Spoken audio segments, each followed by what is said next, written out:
Tri piliere, tri odlišné systémy. Prvý pilier je štátny solidárny systém. Je to generačný dôchodok a dôchodok vypláca štát zo súčasných vybraných príspevkov. Druhý pilier je dôchodkové sporenie. Povinné sporenie vo fondoch spravovaných dôchodkovými správcovskými spoločnosťami.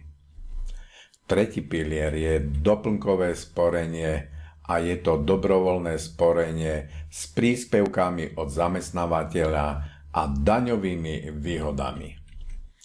Každý pilier funguje inak.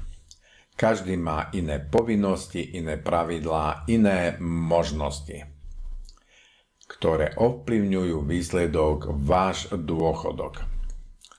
Preto ich nestačí iba poznať podľa názvu.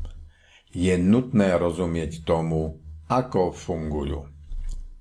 Chcete mať istotu, že si nepoškodzujete dôchodok? Viac sa dozviete na súvisiacom videu alebo na webovej stránke celar.online.